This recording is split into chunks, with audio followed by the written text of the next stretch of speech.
రంగస్థలం సినిమాతో మంచి ఊపు మీదున్న చరణ్ కి ఊరమాస్నే ఇంటి పేరుగా మార్చుకున్న బోయపాటి శ్రీను లాంటి డైరెక్టర్ తగిలితే ఎలా ఉంటుందో వినయ విధేయ రామ పోస్టర్స్ తోనే చూపించారు. టీజర్ తోనే అంచనాలని అమాంతం పెంచిన ఈ ఇద్దరు సంక్రాంతికి ప్రేక్షకుల ముందుకొచ్చారు. మరి ఈ భారీ హైప్ ని వినయ విధేయ రామ సినిమా అందుకుందో లేదో చూద్దాం. అనాథగా రోడ్డు పక్కన చనిపోయే పరిస్థితి నుంచి కాపాడిన రామకు తన నలుగురు అన్నలన్నా వదినలన్నా ప్రాణం. వీరిలో ఇంటికి పెద్దవాడైన భువన్ కుమార్ ఎన్నికల సందర్భంగా ఎలక్షన్ ఆఫీసర్ గా వైజాగ్ కి వెళ్తాడు. అక్కడ రౌడీ అయిన పందెం పరశురాంతో గొడవ జరుగుతుంది. తన అన్నలని ఒక్క మాట కూడా పడనివ్వని రామ్ పందెం పరశురాముని కొట్టి భయపెడతాడు. ఇలా ఎక్కడ హింసాత్మక ప్రాంతాల్లో ఎన్నికలు జరుగుతున్నా స్పెషల్ ఆఫీసర్ గా వెళ్లే భువన్ కుమార్ ఈసారి ఎలక్షన్స్ ని సజావుగా సాగించడానికి బీహార్ వెళ్తాడు. కానీ అప్పటికే ఆ ప్రాంతం రాజుభాయ్ చేతిలో ఉంటుంది. క్రూరత్వానికి పరాకాష్ట అయిన రాజుభాయ్ భువన్ కుమార్ ని లేనట్టి ఇబ్బందులు పెట్టాడు. వీటి నుంచి రామ్ తన అన్నని కాపాడుకున్నాడా లేదా అనేదే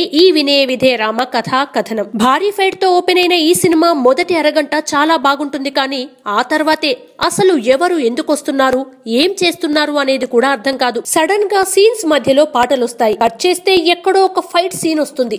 ఈ డైలమాలో ఉండగా ఒక పెద్ద ఫైట్ తో ఆశ్చర్యపరచని ఒక చప్పటి ఫైట్ సీన్ తో ఇంటర్వ్యూల్ వస్తుంది. కొంచెం అప్స్ అండ్ డౌన్స్ ఉన్నా కూడా ఫస్ట్ హాఫ్ పర్వాలేదనిపిస్తుంది. కానీ సెకండ్ హాఫ్ మాత్రం ప్రతి ప్రేక్షకుడి సహనాన్ని పరీక్షిస్తుంది. రెండో భాగం మొదటి సీన్ తోనే ఏం జరిగిందో అర్థమైపోవడంతో సినిమా ఆసక్తిగా అనిపించదు. ఫైట్స్ ఉన్నాయి కానీ ఊహించిన రేంజ్ లో లేవు. సాంగ్స్ ఉన్నాయి కానీ వినేలా లేవు. సెంటిమెంట్ ఉంది కానీ కనెక్ట్ అవ్వదు. కామెడీ ఉంది కానీ నవ్వు రాదు. ఇలా చెప్పుకుంటూ పోతే సినిమాలో ప్రతి ఎమోషన్ ఉంది కానీ ఏదీ మెప్పించదు. రామ్ కొణిదెలగా కనిపించిన చరణ్ తనకి ఇచ్చిన పాత్రలో పూర్తిగా ఒదిగిపోయాడు. డాన్స్, ఫైట్లు, డైలాగులతో మెప్పించాడు. చరణ్ స్క్రీన్ ప్రెజెన్స్ కి వినయ విధేయ రామ సినిమా ఒక బెస్ట్ ఉదాహరణ.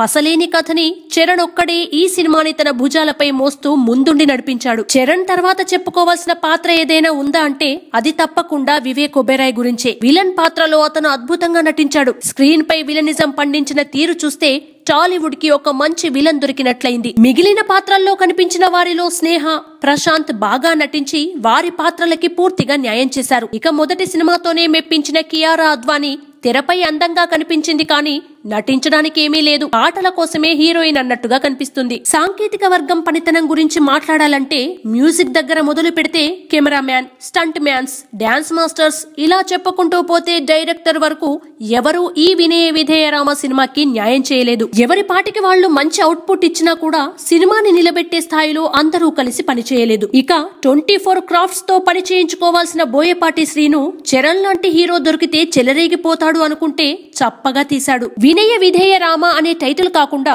విధ్వంస రామ అని పెట్టుకునుంటే బాగుండేది. ఎప్పుడూ బోయపాటి బలంగా చెప్పుకునే యాక్షన్ ఎపిసోడ్సే ఈ సినిమాకి మైనస్ గా మారాయి. కథలో దమ్ము లేకపోవడంతో సినిమాని లేపడానికి, హీరోయిజం ఎలివేట్ చేయడానికి ఎంత ప్రయత్నించినా ఉపయోగం లేకుండా పోయింది. మొత్తానికి భారీ హిట్ అవుతుంది అనుకున్న వినయ విధేయ రామ సినిమా నిరాశపరిచింది. విషయం లేదు రామ.